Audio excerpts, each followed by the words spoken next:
Ahoy there. It occurred to me that I haven't gone through my galley box. I was recently asked to do a little write-up about my galley box after it was seen out on an event somewhere, and in the process of writing all about it, explaining how I designed it and decided where it was going to go, what have you, I realised I hadn't done that on video, so that's what I'm going to do today. So the galley box is down here. Let's go through it. So you can see the galley box sits to the right of my mast, and that's because the port side is my working side. I've got my main halyard down there, and I've got my main anchor down that side as well, so that sits here.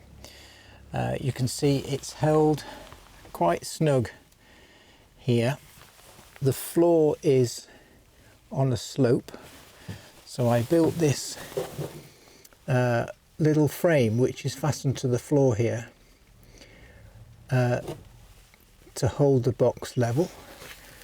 There's a chalk resin to the floor there with a little bit of rope on it, which goes around that hook, through that fair lead and down to that cleat, which holds the box down. But in hindsight, I didn't really need any of that because it sits just underneath the oar look, and that keeps the box in. And if I were to flip upside down, well, I don't really go upside down in this boat, but if to go on its side, the box isn't going to go anywhere. And the lid itself on is held on by this bungee, which I will go through in a second. But yeah, so what I do is I release this rope, and then I rotate the box clockwise 90 degrees, and then I just pull it out through this gap here.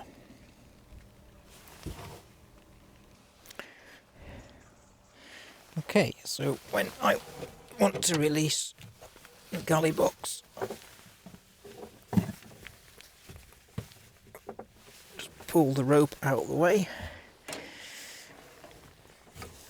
I just slacken the bungee that's holding the oar down, and then the galley box, see, it's got these handles on as well, which makes it easy to get out, and then I can just, there it goes, that's where it sits. Right,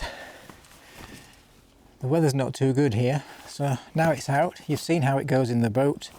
Generally this is where I put it on the side bench when I'm going to actually use it, but to go through the actual box itself, I will take it home and wait for the weather to clear up, and then I can go through it then with you. A few days later the weather was better, so I can go through my prototype design. The lid is held on with a soft shackle using a bungee and some Dyneema and a plastic stopper. This is to hold the gas canister against the galley box, and the flight case handles make carrying it easy.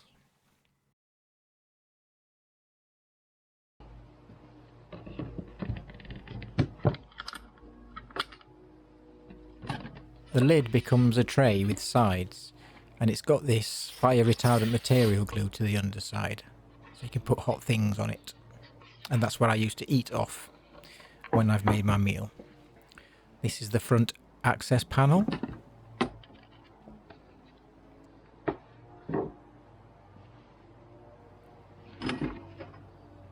I've got a thin chopping board frying pan, which also acts as a lid for the other pots, a lightweight kettle, and these two aluminium pots are part of the Trangia kit. And this is the Trangia 25, which is the larger of the two available kits. The Trangia 27 is the smaller one. A bit confusing. I chose to convert mine to a gas stove. Off the shelf, these come as spirit stoves, but the spirit burners are tricky to accurately control.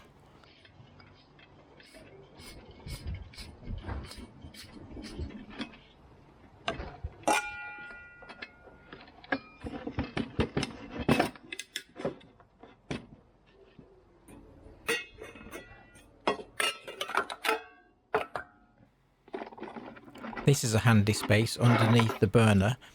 It houses a sieve, a waterproof tub and some small pots of salt, pepper, spices, tea, coffee, that kind of thing.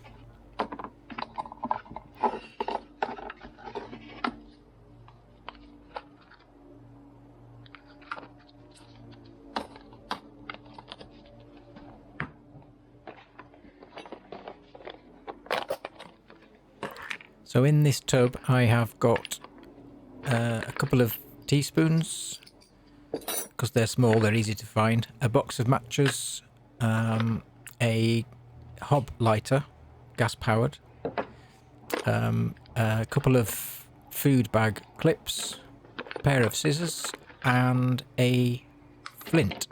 If all else fails to light the burner, I can use the flint.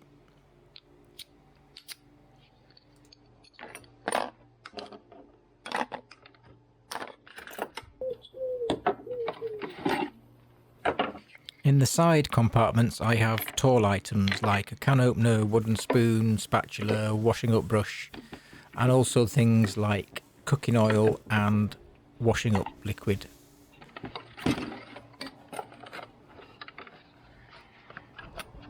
In this carton I've got the smaller items. I've got a sharp knife, spoons, forks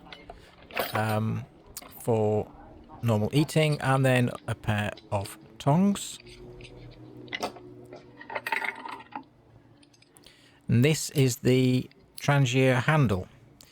You'd be lost without this, so don't lose that if you get one.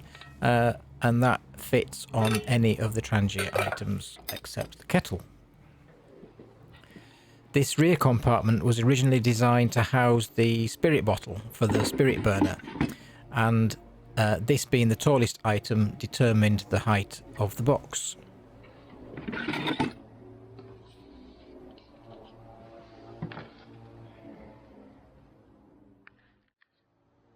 My two side compartments are full height,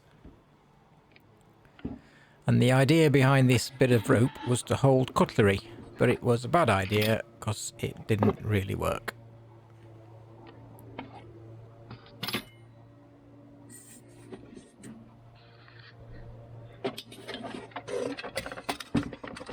So the stove itself is not held down, but it is held in place by these 4 plastic blocks, and the fire retardant material sits on the floor and the walls.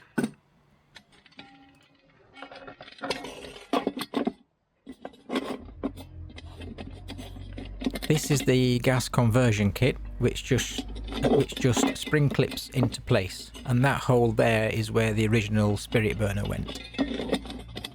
It's much easier to control the flame size from here than it was to control the flame size on the spirit burner. The wind guard sits on the base and has these 3 flip out feet for the frying pan to sit on.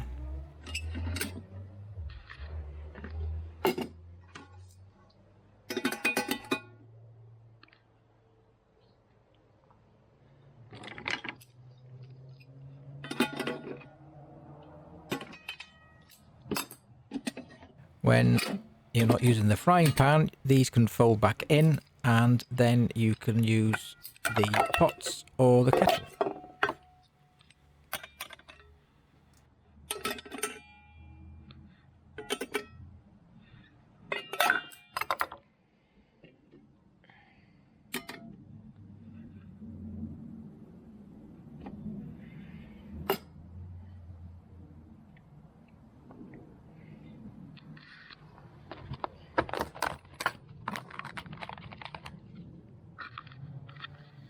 Lighting is easy, just open the regulator and ignite.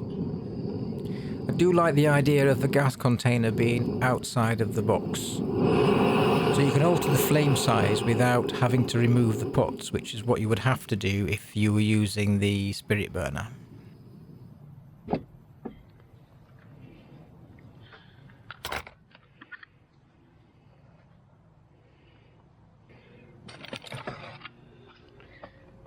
So my carton of smaller utensils goes in the rear compartment, and then the forward compartment I use for the taller items and my washing up liquid and cooking oil.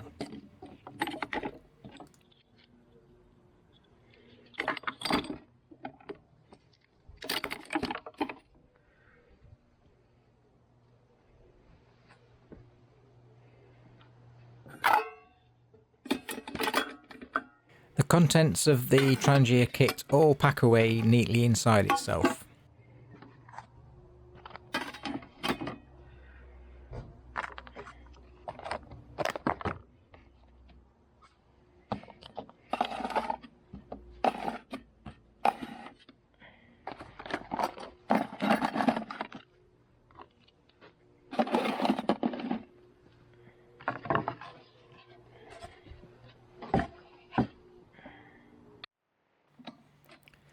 The regulator fastens more securely than that appeared to be. I was just using one hand to film, so I cheated the connection for ease of removal. And then this front panel sits behind an aluminium lip at the bottom, and that's there just to prevent the panel from slipping out when packed away.